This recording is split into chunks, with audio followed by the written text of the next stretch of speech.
want to make way. Patients to attend.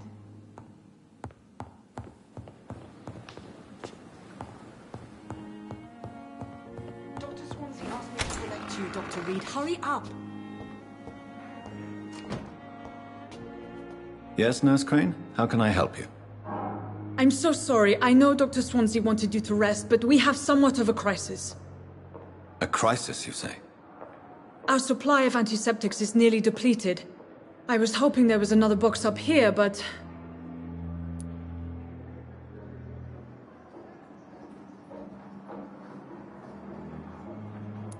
What type of hospital are you running? No antiseptics? You have been away too long, Doctor. With the war and now this epidemic, supplies have been running scarce for months now. I may have a solution. In France, during the war, drugs shortage was a daily problem, and we had to use our wits to overcome the shortages. However do you mean? If combined correctly, certain household chemical products can be used in a pinch instead. Now, where's the hospital storeroom? The storeroom? Fat chance. This is the Pembroke, and space is luxury we don't have.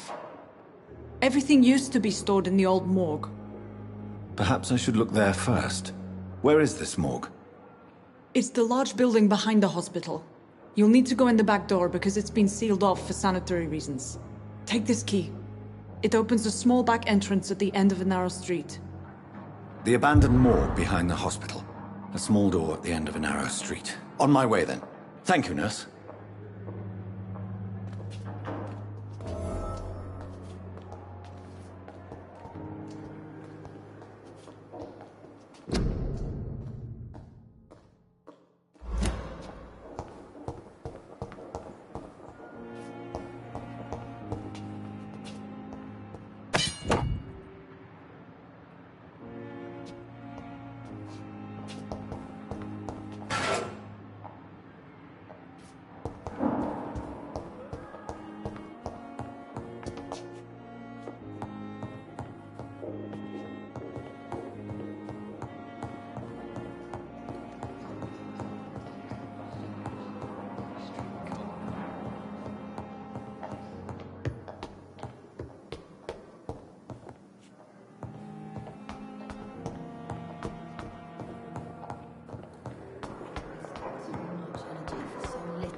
It's locked.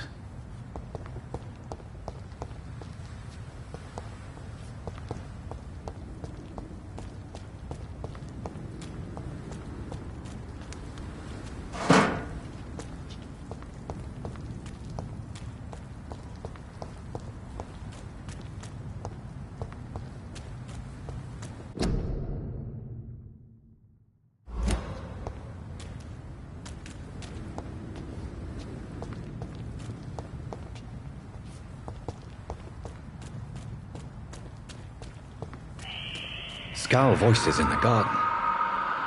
I should investigate. If they were to find somebody...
Time has lost its effect.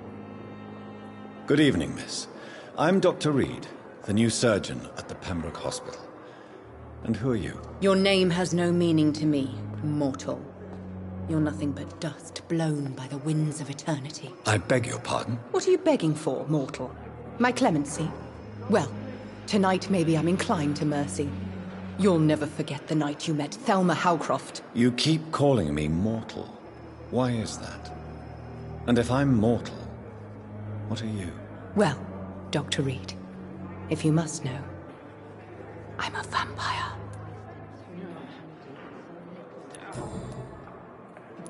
And why do you believe you're a vampire? I don't need to believe anything.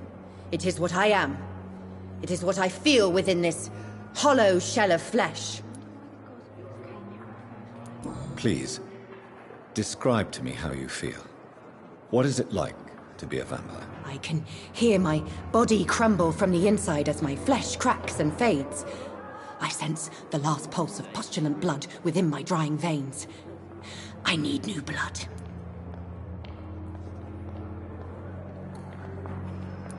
I see. Have you ever heard of Cotard's syndrome, Miss Howcroft? Never. It's a mental illness discovered by a French neurologist named Jules Cotard. The affected patients are delusional. They believe that they are putrefying, that they are dead, a ghost or a ghoul, or in your case, a vampire. Delusional, you say?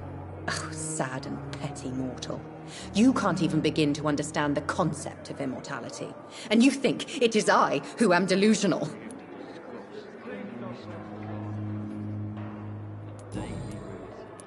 I'm assuming you must be a patient here.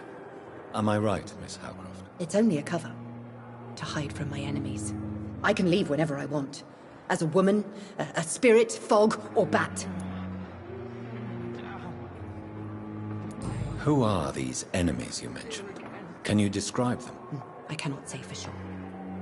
But I sense their eyes on me from nearby. I feel them watching me every time I visit the garden near the morgue.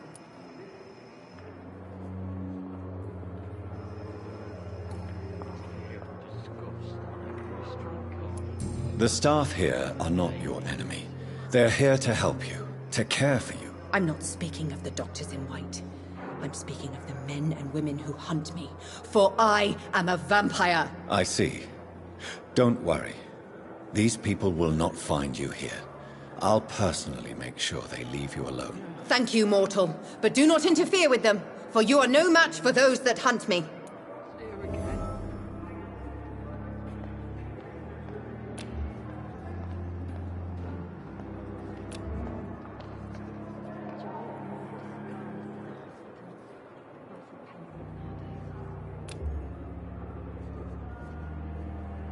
Do you require my services, Miss Howcroft? I have no need for your medicine, Dr. Reed. Blood is the only drug I need.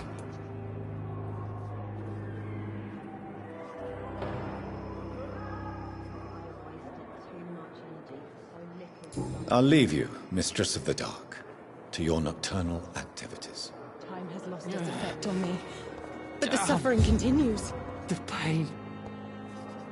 Good evening, Mr. Elwood. Evening, Dr. Reed.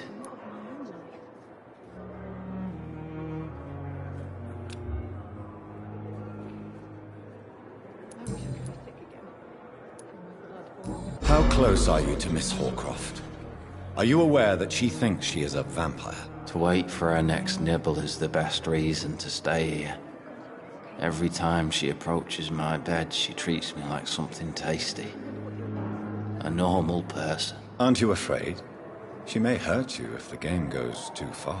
She's quite harmless, I can assure you. Her head's broken inside is all. While I'm busted on the outside. But she's still beautiful. Living proof that there's hope for me.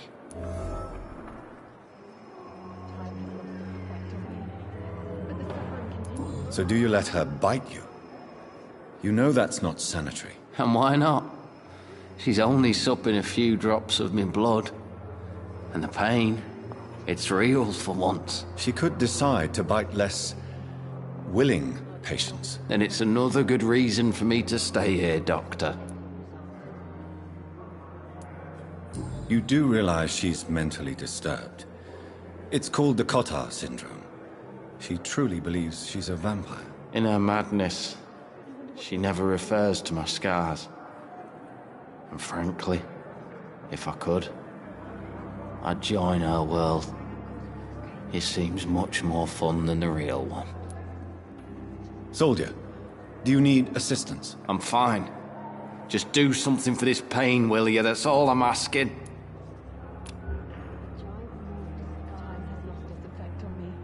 But the suffering continues.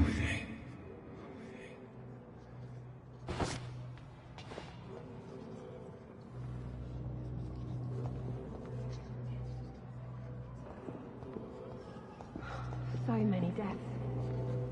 And what of my own life? I wonder what your last thoughts will be.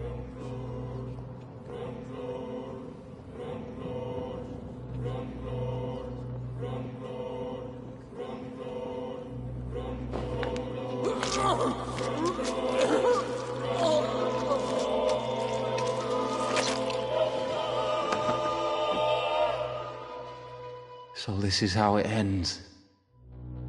Farewell, my life, you betrayed me, good.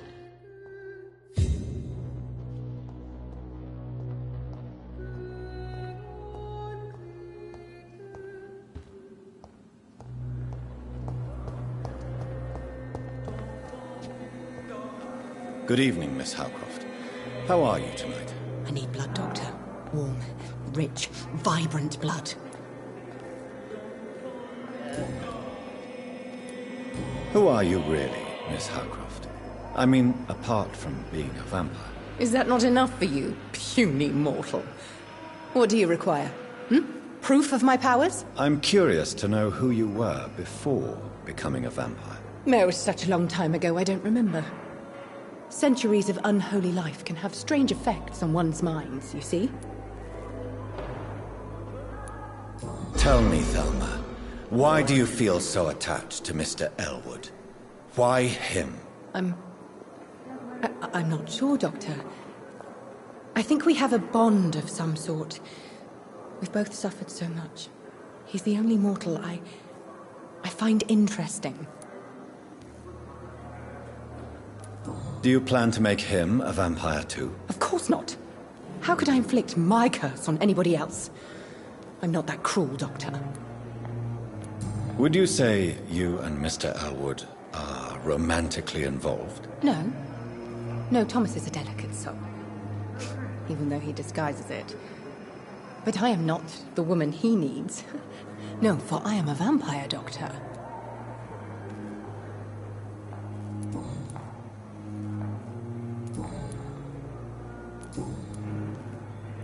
I'm assuming you must be a patient here. Am I right, Miss Howcroft? It's only a cover. To hide from my enemies. I can leave whenever I want.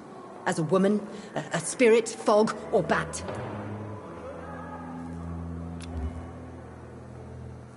Do you require my services, Miss Howcroft? I have no need for your medicine, Dr. Reed. Blood is the only drug I need.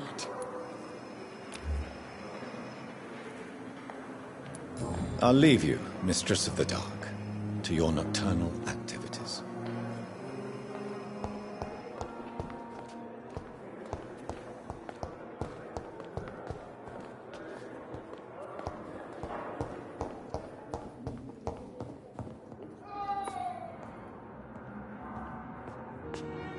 Good evening, sir. I'm Dr. Reed. I believe we're going to be colleagues. Reed? Yes, I've been informed about your arrival. I'm Waverly Ackroyd. Welcome aboard, I suppose. Does my arrival inconvenience you in some way, Dr. Ackroyd? Let us just say that I don't particularly share Dr. Swansea's enthusiasm for hiring you. What we need here are reliable professionals, not overrated dabblers. If you have a problem with me, Dr. Ackroyd, please feel free to tell me. Dr. Swansea has imposed your presence on this hospital without asking anyone's advice. The benefit of his position. But I don't agree with it. I know we've never met before, But I believe this hospital could use all the help it can get. You will agree with that, I'm sure. Oh, but I have heard about you, Dr. Reed. Of course, you can't say the same about me, since I have not wasted my time courting the press. There is no need for such animosity between us. Don't you think the epidemic is already enough to deal with? That is one point we could agree on. And that is precisely why I want to be sure that you will be of help to this hospital, instead of a burden. Since your tenure in this hospital is longer than mine, perhaps you can tell me more about this place. Let's just say I'm tired of the carelessness around me. I have always respected the skills of Dr. Swansea, but over time his enthusiasm has become displaced. Carelessness? Exactly what are you talking about? We're here to save lives. The people who trust us are not volunteering for experimentation. They're here to be healed. I don't intend to run any radical experiments, Doctor. Even if I, as any good practitioner should, express an interest in pushing the boundaries of medical research. Modern medical methods were created through audacity and ego. But there are rules in our line of work, and they're here to protect our patients.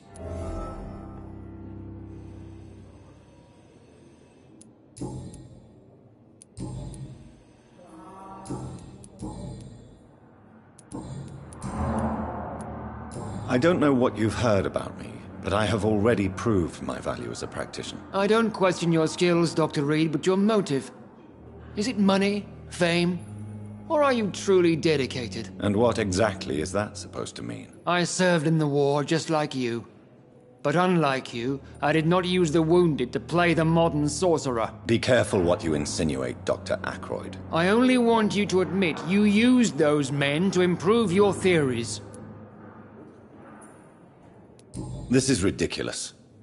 My blood transfusion technique saved many lives, and you know it. You see? That is exactly what I hate about people like you. You avoid this kind of accusation instead of facing reality.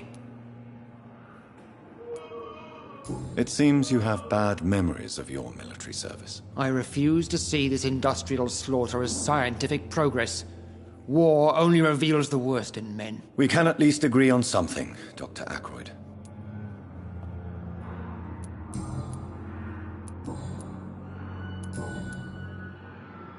Thank you for your time. We'll talk later.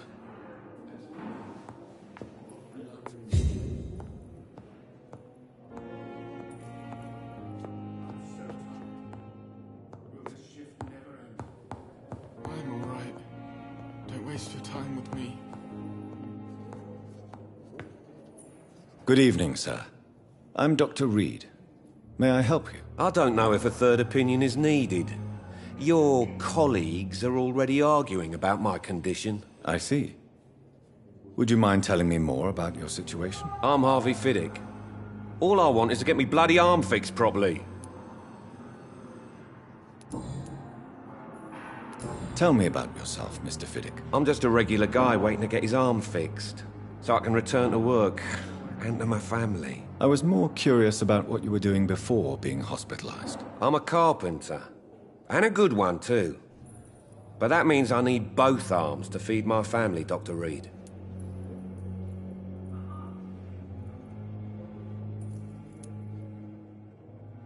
Tell me about the doctors who are arguing about your case. Strickland and Ackroyd. They both want the best for me, but there's a lot of pride there. Doctors are no different from carpenters, it seems. What do you mean? I often had professional arguments with rivals on a building site. Difference is, I disagreed about wooden nails, not flesh and bones. Are you satisfied with your treatment here? Well, it's clear that I've chosen a bad time to be injured. Forgive my bluntness, but you seem overwhelmed by cases of the flu. I won't lie to you about it. I'm afraid we are. Are you sure you don't want to operate yourself, Dr. Reed? I have the feeling you're very capable. And your colleagues seem to think so too. In other circumstances, you would be right. But for now, I don't think I can take on the responsibility. My apologies.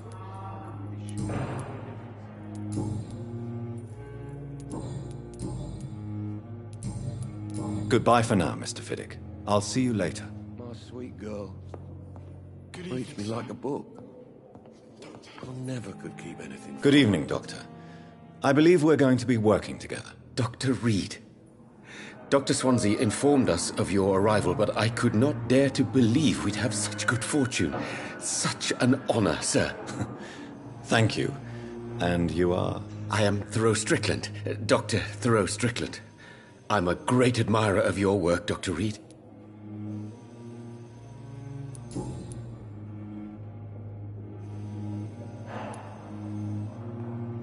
What do you think of Dr. Ackroyd's aversion to modern medical methods? It's a shame he's so narrow-minded. Dr. Swansea taught me that science is about exploring uncharted territory. I'm convinced that's true. With the influenza and all that's going on, you should put your differences aside, don't you think? Why is it so difficult to work together? I believe that if Dr. Ackroyd had been the one to discover the transfusion process, he would be the first to recommend its use. So you believe it's just a question of jealousy and pride? Dr. Ackroyd is as proud as he is blinded by his obsolete concept of medical science. Please, could you tell me something about yourself? I'm a great admirer of your work concerning blood transfusion, Dr. Reed. I run my own experiments. I'm convinced it's the future. I based my technique on my mentor's research. He helped me perfect my method. What is yours? I'd rather not talk about it. For now, it's just theories and first approach. My process is purely experimental and unsuccessful. As long as you're cautious and methodical, you may remain empty-handed, but you won't fail. You're not the first one to warn me. But I am convinced knowledge is the main weapon against the ravages of this epidemic. What made you choose to be a doctor? I'm not ashamed to admit you and your work have inspired me. I am honored to have the opportunity to work by your side.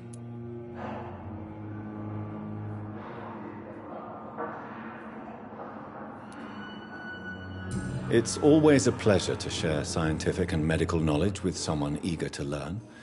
I'll be glad to help you if I can. This epidemic may be the century's most terrible disaster, but I'm convinced that we, as doctors, are the only ones able to defeat it. What can you tell me about the Pembroke? Well, it has always been an honor to work with Dr. Swansea. But with your arrival, I can't think of a better opportunity to learn about blood transfusion.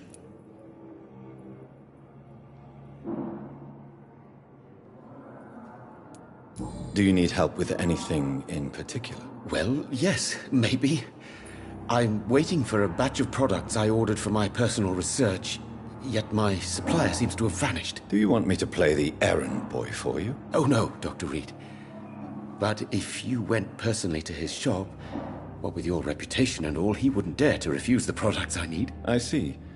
Well, give me the address, for I may pass by if I have time.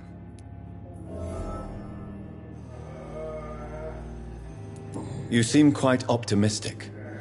It's a rare and precious attitude in these difficult times. I'm convinced that this epidemic is a test of endurance and dedication for us men of science. Questions remain about our capacity to resolve the situation. True. Last summer, during the first wave of the epidemic, I used to joke with Milton about the extra work. We're not smiling now.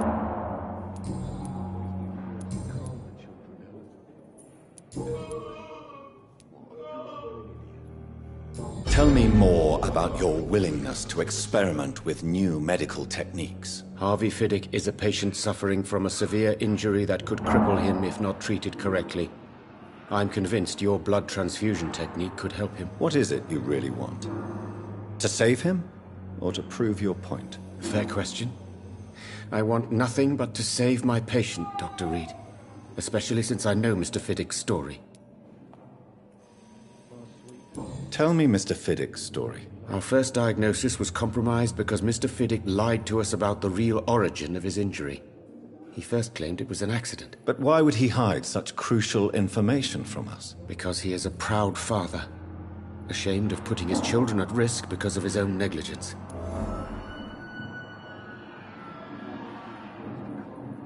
This personal involvement could also appear to be a lack of impartiality. You must know that a good surgeon must remain neutral. I agree. But that does not excuse Dr. Ackroyd's behavior, a man who did not even take time to converse with his patient. Do you think keeping his distance was a mistake? All I know is that I'm taking care of human beings, with desires, hopes, and fears. Not some biological machine comprised of blood, bones, and flesh.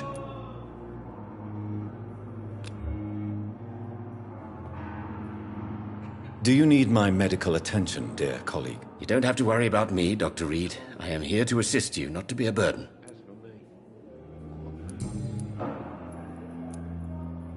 Tell me more about your willingness to experiment with new medical... Harvey Fiddick is a patient suffering from a... What is it you really want? Fair question. Goodbye, Dr. Strickland. My sweet girl. Reads me like a book. Good evening, sir. I never could keep anything from her.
I'm sorry you ended up on my plain and cold medical bench, sir.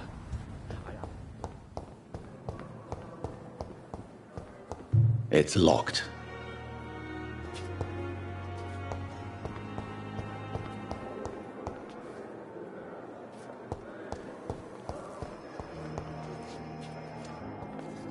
Yes, Doctor?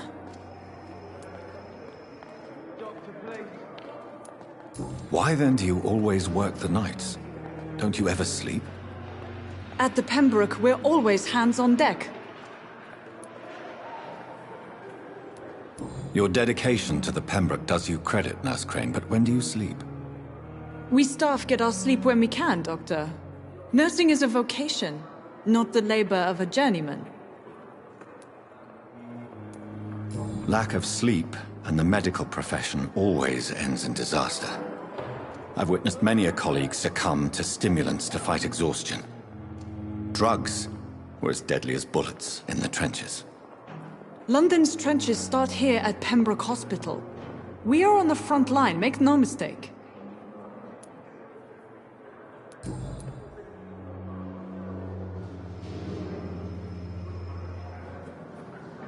Exactly how bad is the supply situation here at Pembroke? It really depends. Dr. Swansea deftly works his society contacts for monies, but with the quarantine, well, we're in God's hands. That's all for now, Nurse Crane, thank you.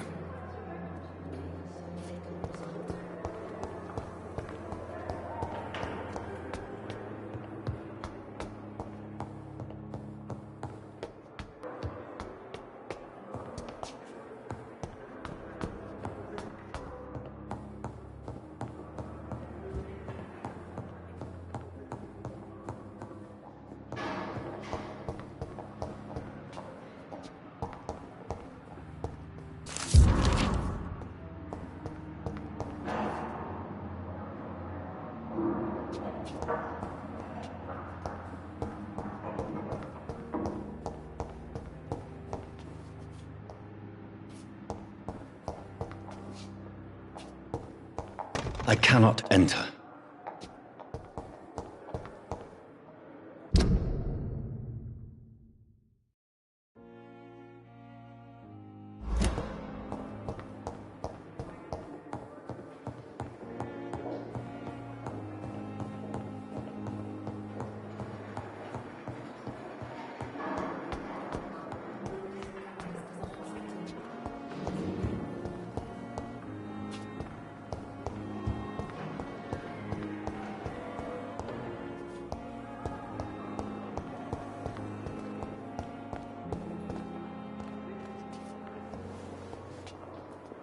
Good evening, Nurse Hawkins. Good evening, Dr. Reed.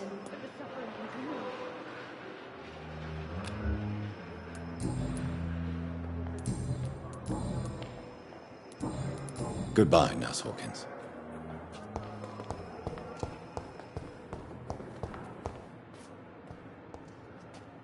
Hello again, Dr. Reed. I feel better already. Can I go soon?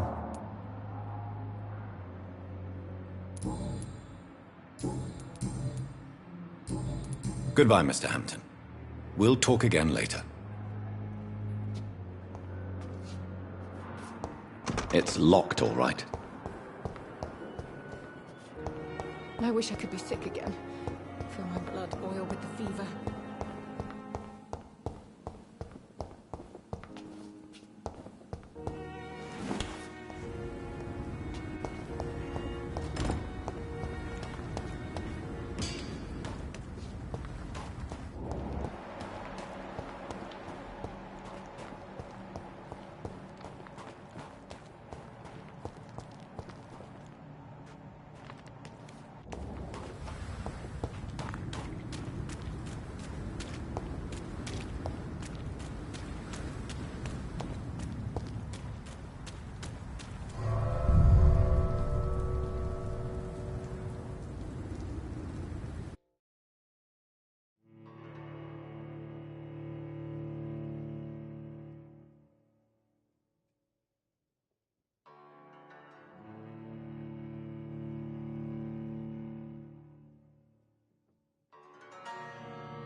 Behavior is similar to the infected William Bishop. Must be the same strain.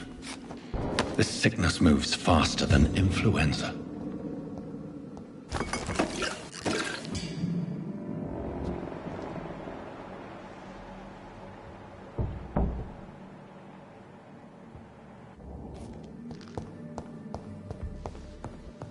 This key will surely grant me access to the basement.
Balls of Mars, fortifiers.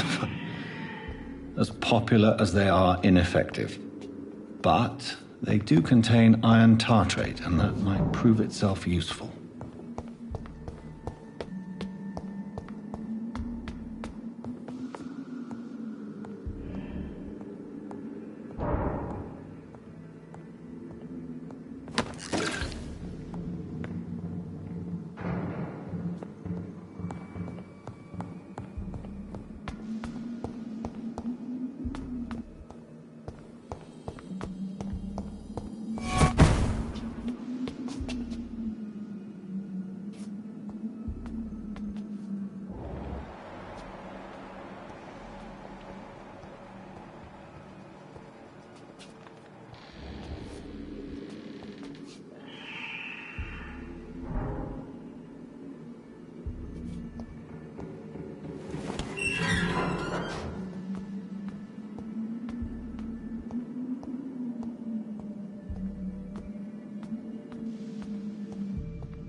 These scowls feed from corpses and the husks of animals. Then to blood.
Mr. Connor's injuries don't match the report.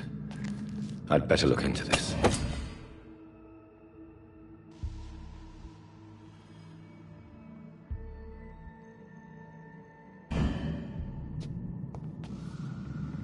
It's locked, all right.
Traces of a pinkish foam at the corner of the lips. Some sort of drug overdose, perhaps? The chest was originally open to perform the operation. The sutures are clean, but the chest has been reopened. A puncture over the left lung, possibly a chest tube insertion. Not the cleanest work, but I think it was successful.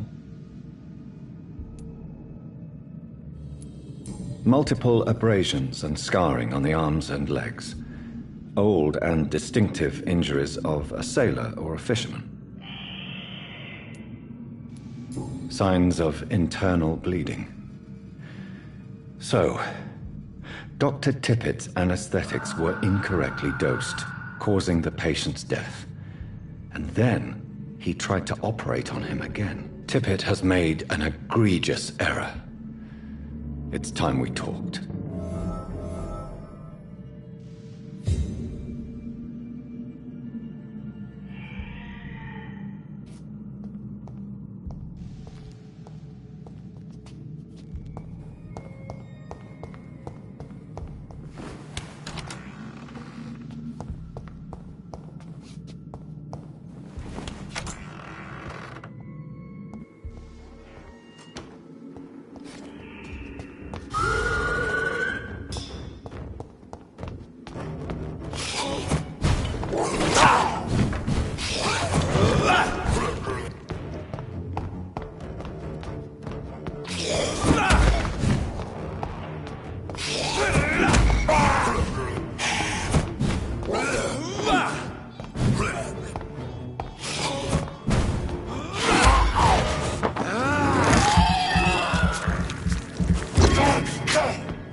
These scowls can be so ferocious.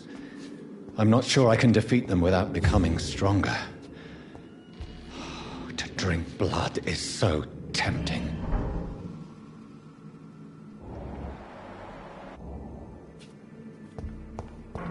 Sodium hypochlorite.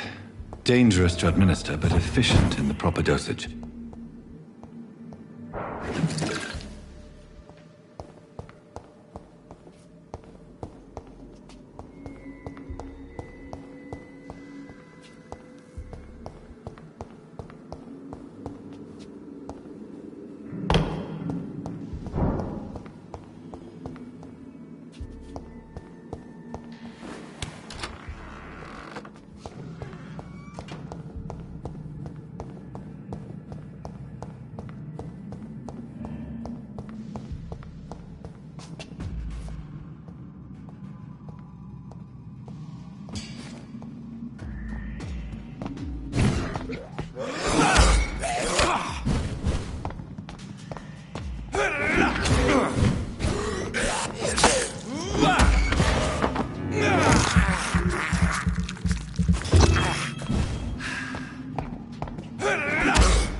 Good evening, nurse. I'm Dr. Jonathan Reed, the new surgeon here at the Pembroke. Dr. Swansea has already told us about you, sir. I'm Nurse Gwyneth Brannigan. Welcome to the Pembroke Hospital. Did he really?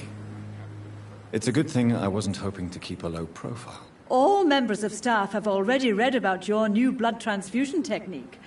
Dr. Swansea made sure of that. I see. Well, I'm a little surprised, but I suppose I'll just have to deal with this unexpected notoriety.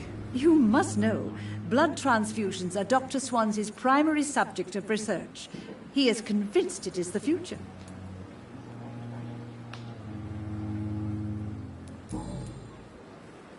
How are things here? Not good, to say the least. We're struggling against an invisible enemy, more lethal than any bullet from a gun. It's hard, Doctor. An invisible enemy? Quite a poetic term for a disease, especially from a nurse. Sorry, Doctor. These last few weeks have been exhausting. We could all do with a good night's sleep. Do you think this hospital can survive the epidemic? We are all volunteers here, and we're trying to hold fast, but how do we beat an invisible killer? Some nurses have already resigned. I'm not familiar with all the staff yet. Perhaps you could help me. Brilliant professionals, most of them. Dr. Swansea has a gift for recruiting talent. Most of them? Is there a problem I should know about, nurse? It would be inappropriate for me to speak ill of a colleague. Is there anyone that stands out? Well, I have never met someone as dedicated as Dr. Tippett. He should be a standard for us all here. If only he were younger. Why should his age be a problem? I guess it's fair to say he's always pushing himself to the limits. He just doesn't know when to stop and get some rest. Nurse Brannigan, if you do know something, please tell me. Anything you say will be held in confidence. No. I may disagree with some conduct, but in the end, everybody is doing their best.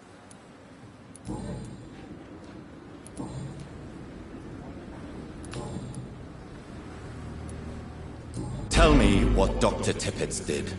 I know his mistake caused a patient's death. If I had not covered up his error, Dr. Tippett would have been fired from this hospital. I could not let that happen.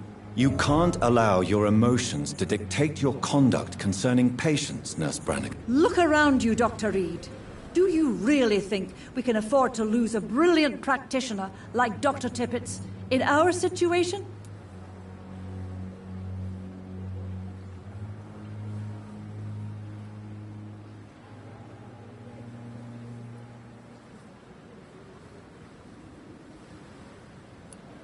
Perhaps you did it with the best intentions, Nurse Brannigan, but you took a great risk. Must I remind you that a man died? You mean you've never made a mistake? Never covered your tracks? Come on, Doctor. I wasn't born yesterday.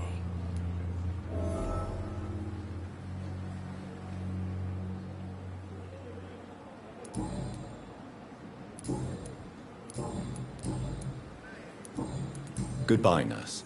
Call me if you need assistance. Perhaps I should have considered the offer from... Good evening, sir. I'm Dr. Jonathan Reed.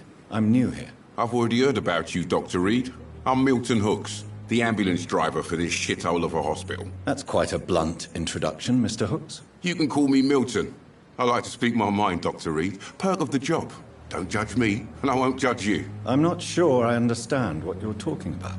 Well, I'm no doctor, but I'm pretty sure a gun can't be used as a surgical instrument. You have a keen eye.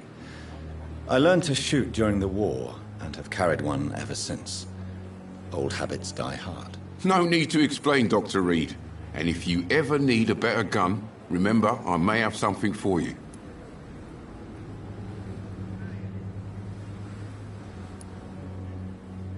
I have some good news, Milton. What?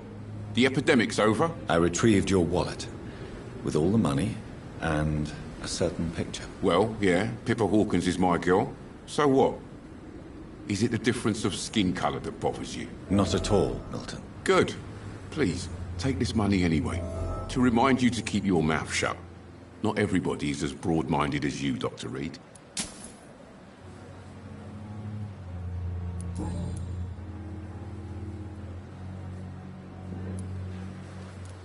How is the situation around here? You want to hear the situation is all right? It's fucking awful. We lack everything, and it's getting worse every day. So what do you do exactly in this hospital? Apart from smuggling guns, I mean. I've been an ambulance driver since... too long, I guess. I bring sick people here night and day. It's a dirty job, but I get it done. Most of the time. It sounds like things have been a bit rough recently. What's happened? Yesterday I got attacked by the patient I was bringing here. I escaped through the hospital's garden, but I lost my wallet when I was running. You left an infected patient outside the hospital? That's incredibly dangerous. Go there yourself if you want, but be careful, Doctor. I'd rather not bring your dead body back. Since you're on the front line, how is the sanitary situation in this vicinity? It's a complete disaster. It's even getting dangerous to enter some streets or buildings. Even the locals attack you. Are you really smuggling weapons through the hospital? And why not? I've already been attacked by patients, you know. And by gang members willing to steal my money. But you're not defending yourself. You're selling guns to civilians. You keep people alive your own way, Doctor. I offer them another way to protect their health. Why do you have such a mediocre reputation among your colleagues, Milton? Fuck them. Nobody knows the horrors I've seen since working here. This city was sick long before the epidemic, Dr. Reed. I know it's a difficult task, but correct me if I'm wrong. Is this not the job you are paid to do? I've seen babies left to die while their brothers were properly fed. Underage girls and boys sold to all manner of perverts. I'm sorry, I don't know what to say. Yeah, exactly. We lack words. So excuse me if I don't look on the bright side of life.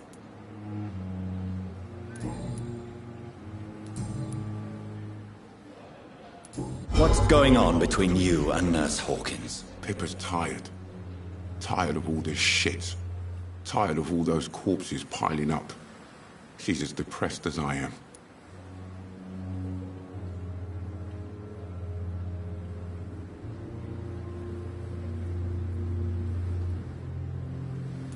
During the war, I witnessed a few couples, just like you, come together in difficult circumstances.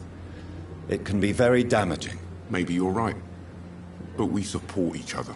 And that's all that matters. You do realize you could both get fired.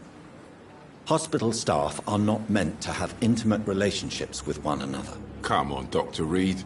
Do you know how many rules are broken in this hospital every day just to keep it running? There's nothing wrong with what we're doing.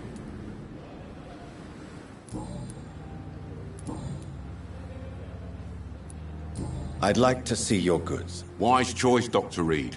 A reliable gun is what everybody needs these days.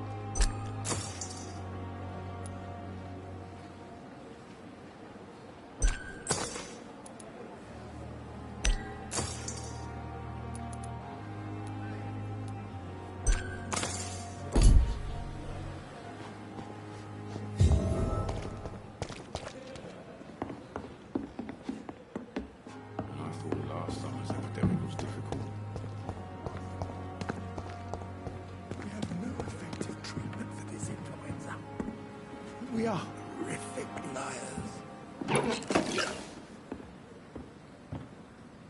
Good evening, sir. So it is true. The famous Dr. Reed has joined us. I can't think of any better news during these terrible times. Do we know each other? Actually, yes. We met once before, at the Rockefeller University in New York. Dr. Tippett, yes, I remember. I was assisting Professor Carell in his research about coronary bypasses. He had nothing but praise for you. He was also very confident about your future. And look at you now. Eminent surgeon and blood transfusion specialist. What is the Pembroke Hospital situation? And please, speak freely. This hospital is not exactly the best of London. I'm sure you are used to working in a better environment. It's more than enough. In any case, the personnel of a hospital are much more important to me than the building. Don't be misled by appearances, Dr. Reed. This hospital does not lack talented people. It just lacks hope. What can you tell me about the staff in the hospital? Some are really good, and others are not so good. But during this troubled period, there is no time for slander. I prefer to focus on the positive character traits.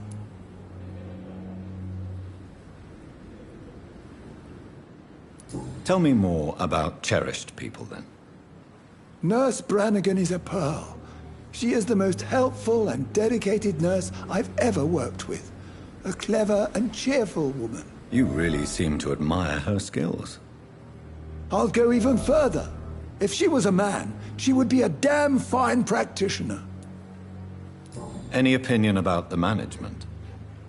I don't always agree with Dr. Swansea's reserve, but I must admit he does all he can to keep this facility running during this crisis. Ah, yes, the burden of command. I was fed up with this concept while serving as a medical officer. Don't get me wrong. Swansea's a good administrator. I just wish he would get out of his office down again. You're exhausting yourself, Corcoran. Maybe you should think about preserving your strength. No. We must keep on healing all those poor souls. We are the last rampart before chaos. Once more unto the breach. Nurse Brannigan is worried about you, Doctor. She should not have told you that. I will have a word with her. You don't have to blame her for her honesty. I'm not that kind of man, my dear Jonathan. Actually, Nurse Brannigan's opinion is the only one I may listen to.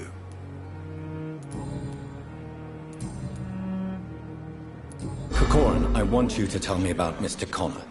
How did he die? What happened? He was my patient. He died because of my mistake. That's the blunt truth.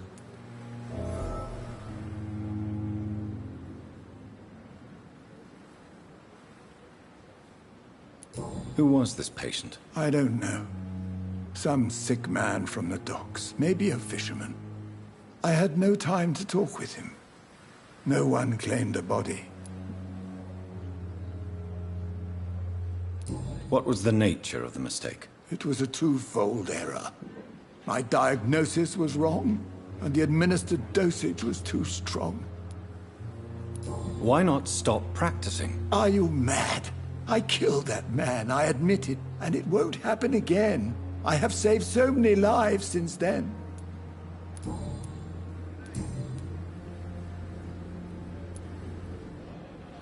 I will cover for you, Dr. Tippets, by keeping what happened to Mr. Connor to myself. I don't know what to say, actually.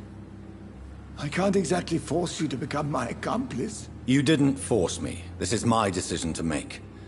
I believe you're still of use to the hospital, considering the situation. Then I can make you this promise.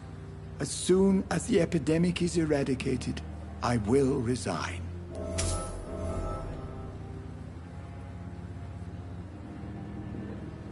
Goodbye, Dr. Tippets.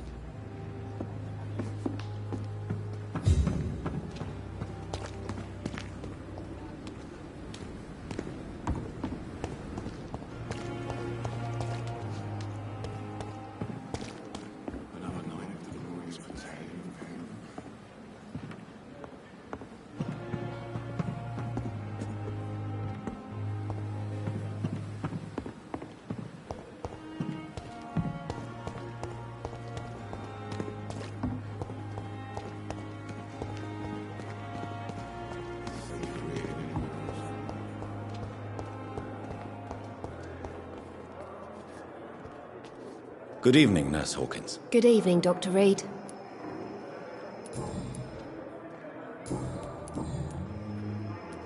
Pepper, I know you're very close to Milton Hooks. Yes? Milton Hooks is my man. If you want to report me for that, just feel free, Doctor. I have no intention of reporting you, Nurse Hawkins. But are you aware of the risks? The rules say I won't be allowed to work as a nurse anymore. But here at the Pembroke, we break rules all the time. Is he worth the risk? Hey, I'm no perfect woman, and Milton is not the finest bloke. But we do our best to get by. That's all any of us can hope for nowadays.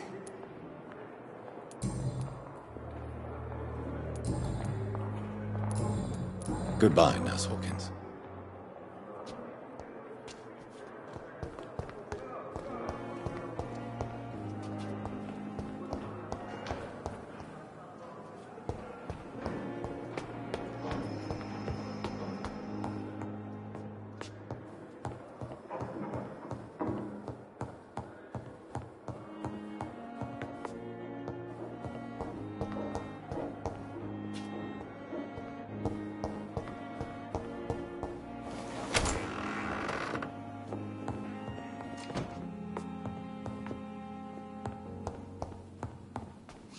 The flower's dying. It needs water.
I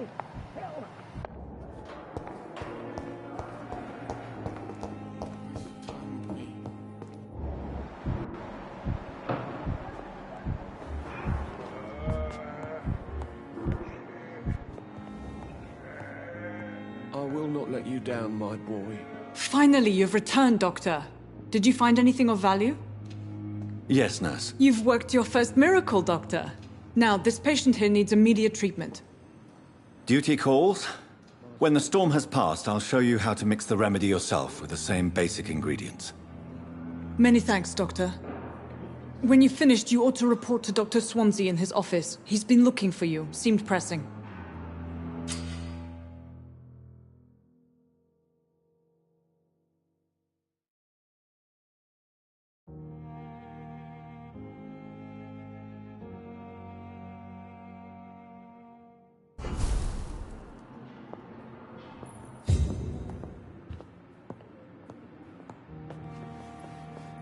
Good evening.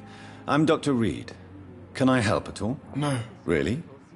Why are you here, then? I don't want to talk. My throat hurts too much. I suppose that this pain is the reason you're here. Is someone taking care of you? Yes.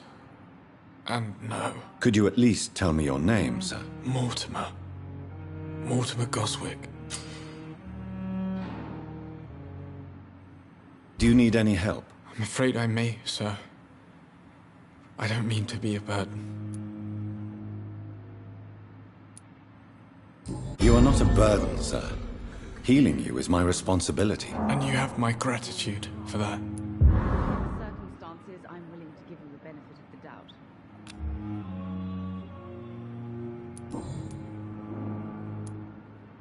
How painful is your throat, Mr. Goswick? So painful I'd rather not talk at all, Doctor.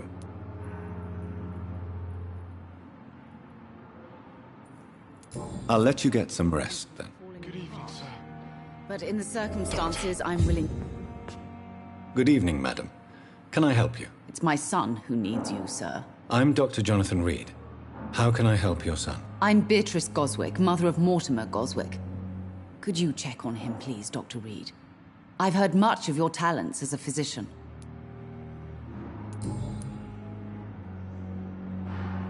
What can you tell me about yourself, Mrs. Goswick? Not much to say.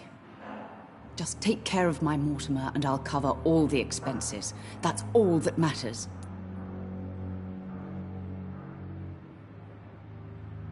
Are you really that rich? Most of the patients here are of a more humble origin, if I may say so. Yes. Thanks to my husband. May he rest in peace. I can cover any needed medical expenses. May I ask if you have an occupation, Mrs. Goswick? I'm a teacher by profession. I teach young women who are more ambitious about their futures than their families.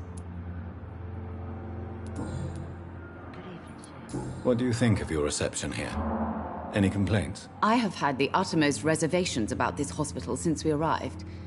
But we had no other choice, considering the state of emergency. Is there something in particular that's bothering you? Some of the staff were not especially welcoming. I suspect they're not accustomed to dealing with patients of such social standing. Tell me more about your arrival at the Pembroke Hospital. What gave you such a bad first impression? The ambulance driver was quite rude, for a start. And that nurse, Miss Hawkins, seems to have quite a dubious attitude. What do you mean? She managed to secure a bed for my son despite the epidemic. It was a relief, but it wasn't cheap.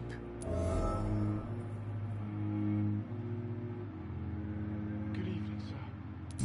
She charged you for a bed? Yes, and I paid without question, considering the urgency of the situation. I share your concern, Mrs. Goswick. Be sure that I'll talk to the people involved. I don't expect compensation, Dr. Reed. But I'm aware such behavior would not be tolerated in other hospitals.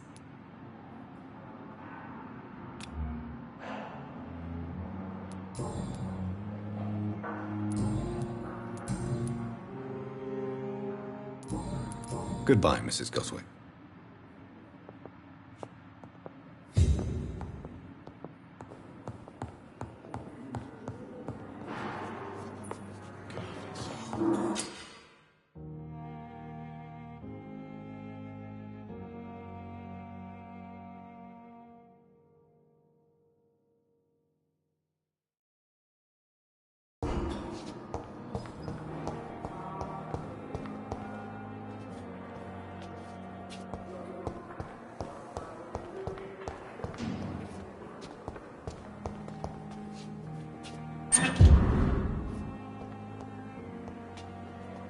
Good evening, Nurse Hawkins. Good evening, Dr. Reed.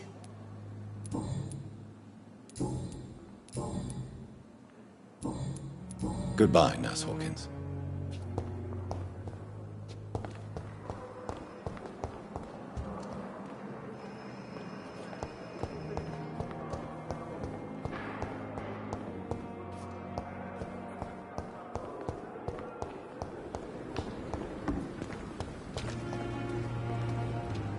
Good evening, Milton. Good evening, Doctor. Still trying to save lives?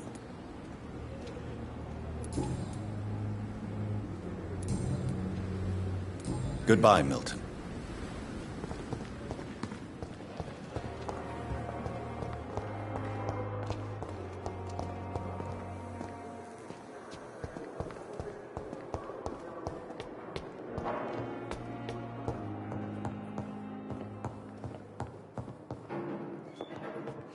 I cannot enter.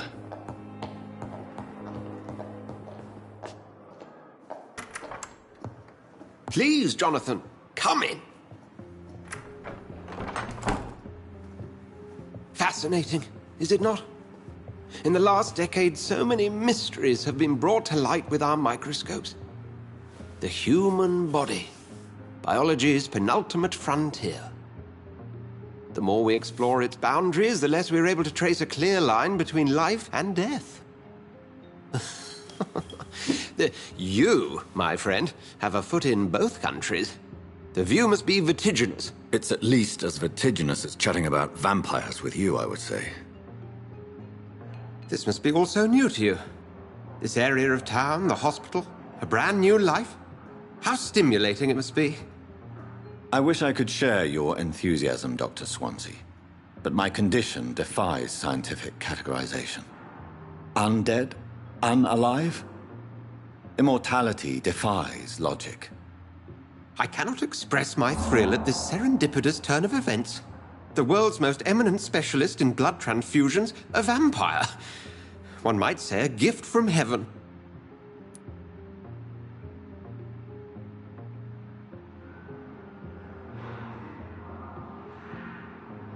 It may seem strange, but your words have brought me some comfort here. Forgive me. I've been an admirer of your work for a long time, and now you are so much more than a brilliant physician. And please, call me Edgar.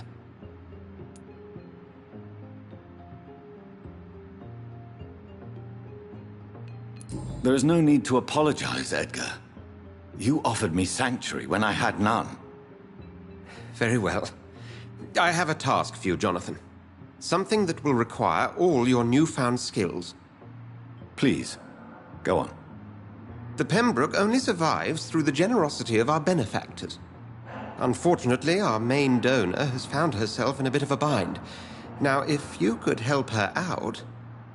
A spokesman or politician is what you need. That's not my calling. And until I come to understand what has happened to me, I require discretion. Discretion is in order, Jonathan. Lady Ashbury has recently received rather indelicate correspondence that, if revealed, would jeopardize her position. And you would like me to eradicate this threat? By the stole, of course not. I would just like you to pay her a visit. Her ladyship is certainly near the tents outside, tending the sick. You can't miss her. Look for someone impossibly delicate. Accepted. I'll see what kind of trouble Lady Ashbury is in. Do you need something, Jonathan? I have just a few questions. Then ask away. I'm at your service, Doctor.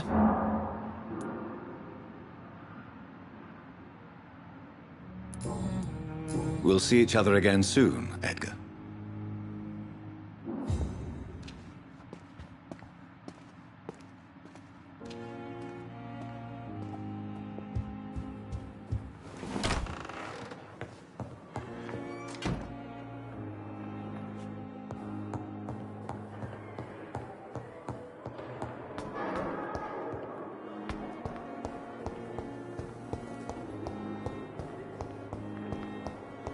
Perhaps I should have considered the offer from that Cadogan fellow.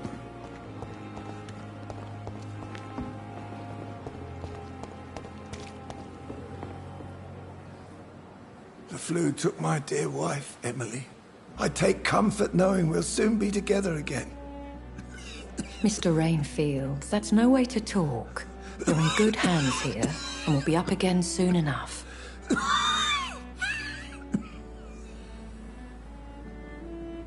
Now do me a kindness and get some sleep. I'll be back round later. Your words are kind, the blessings of an angel. You're the sweet, sweet Lady of Mercy.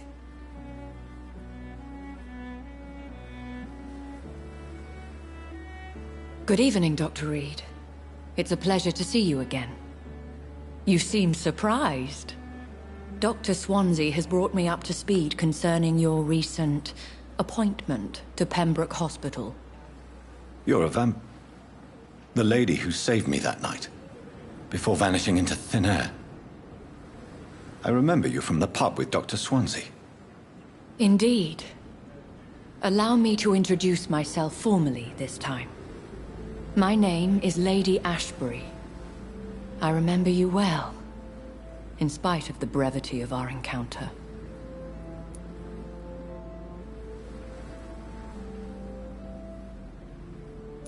Apologies. You've taken me by surprise. I'm very happy to see you. The pleasure is mine, Doctor. I hope you're more disposed to answer my questions now. You must have countless questions, but our rather urgent matter first.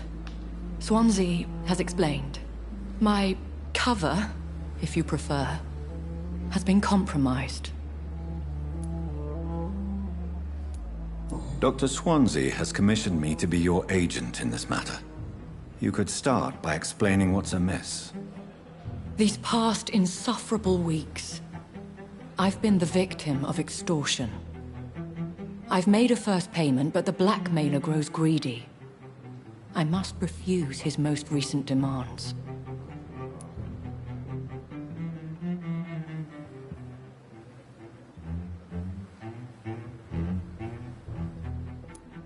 Who would be so foolish as to threaten you? A kindred spirit.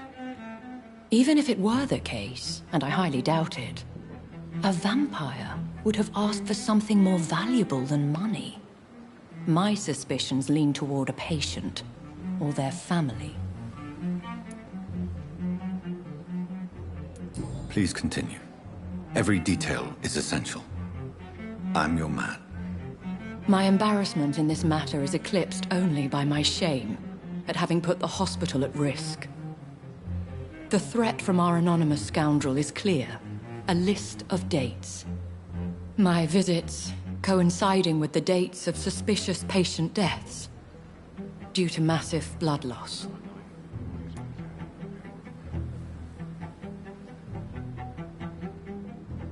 Is it true? Now aren't you the blunt one?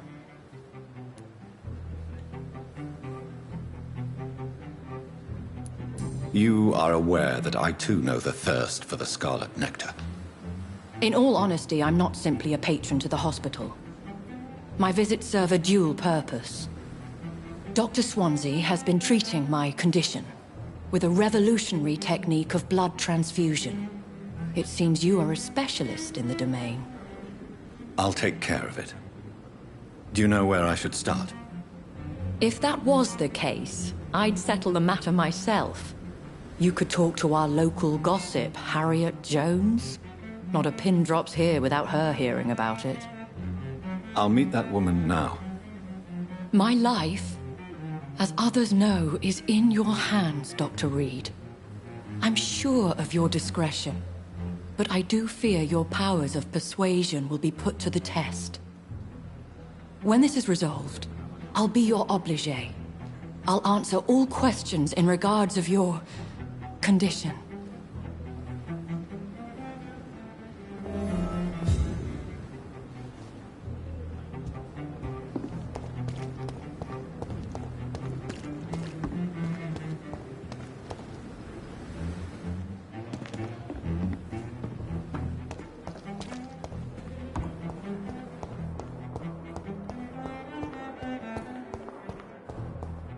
Simpletons, these nurses.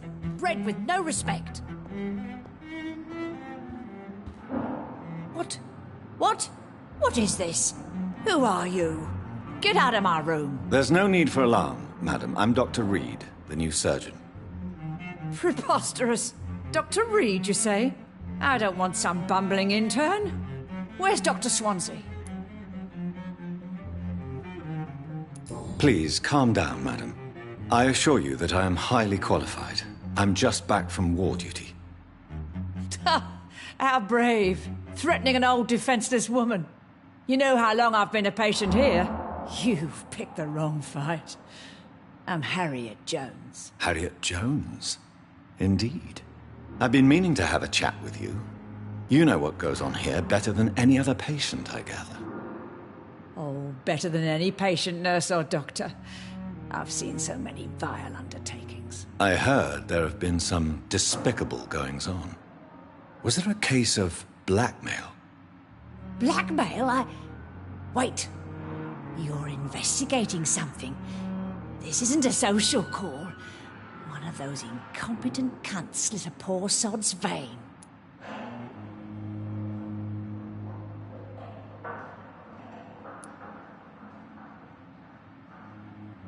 If I didn't know better, Miss Jones, I'd be inclined to say you enjoy this type of idle gossip.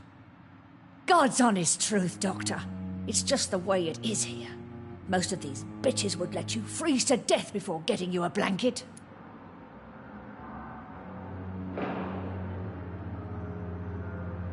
I assure you, madam, this is not an investigation into a possible medical error. Debauchery, then? Nurses Crane, Hawkins, Brannigans, whores, all of them. They can't keep their legs shut. I've seen them scratching slutty sores. Really? Well, if you have irrefutable proof, I'll not have the staff behaving in such a manner here. This is your business, Doctor, not mine. But I swear one of the nurses is cavorting with some man on hospital hours. Thank you for your time, Miss Jones. You've given me something to go on. See you on the next round. Miss Jones, greetings. How do we feel? Again? Waking a poor old woman in her sleep? There isn't a poor life needs saving somewhere? Now, I need to ask you a few simple questions. Well, if you really must. If you could just tell me why you were admitted. It's terrible, Doctor. What with a pain in my chest, coughing up blood, and I get awfully tired. Wouldn't be so bad if I hadn't lost my house and all. I see. No one comes to visit, you know. Not even my own flesh and blood. Have you noticed any suspicious comings or goings? It would be a great deal easier to make a list of things unsuspicious in this house of charlatans.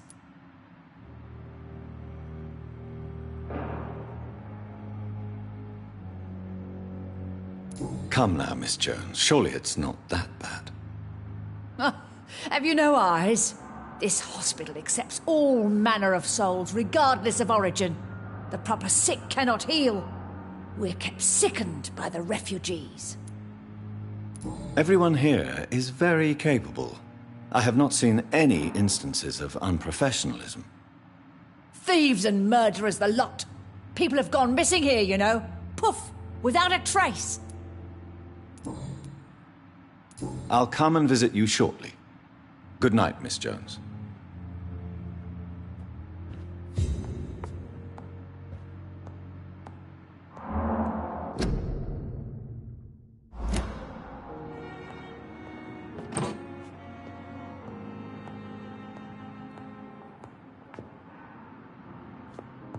The patients and staff might know something.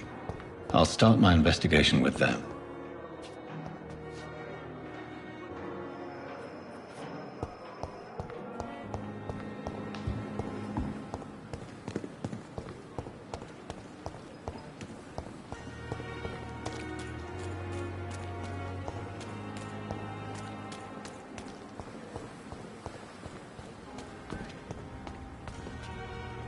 Please, sir.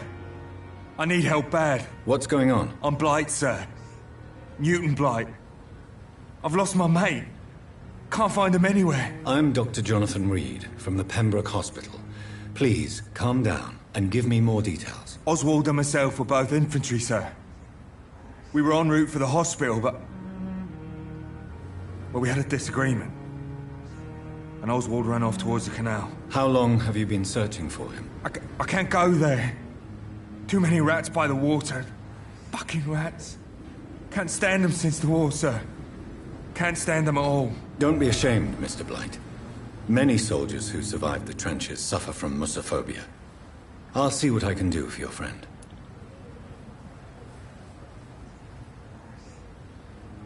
Where was your friend the last time you saw him? He went down by the canal. He didn't want to go to the hospital. I think he went to the sewers on purpose. So I couldn't go after him. What can you tell me about your friend? His name is Oswald Thatcher.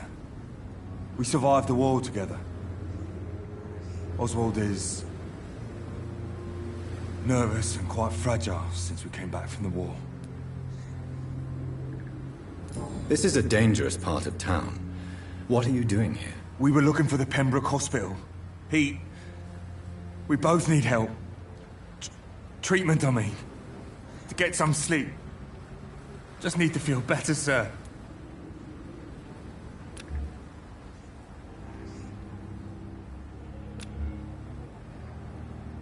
What can you tell me about yourself? I'm Oswald's best friend. We served in the same regiment, sir. We've taken care of each other since we came back from the front. I have all the information I need for now.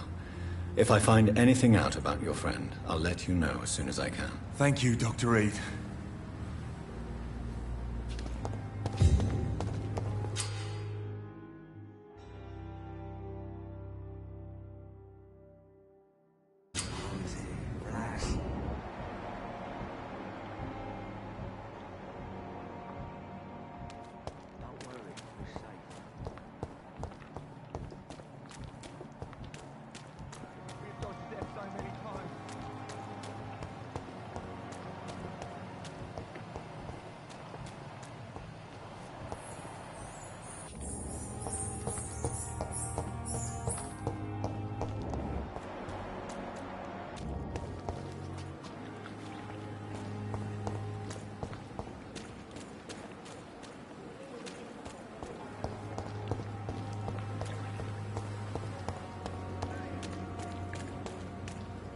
It's locked, all right.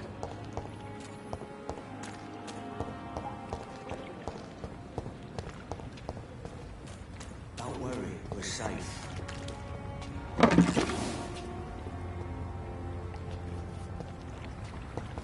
Don't worry, we're safe.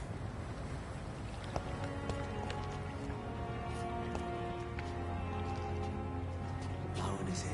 Relax.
Stupid beast!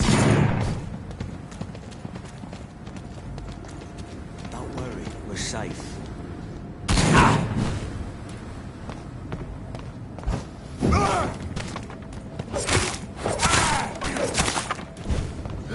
Kill you!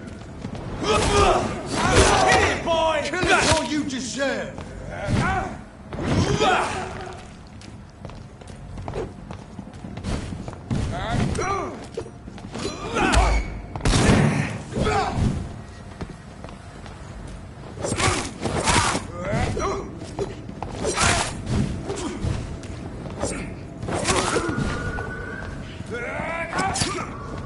Let's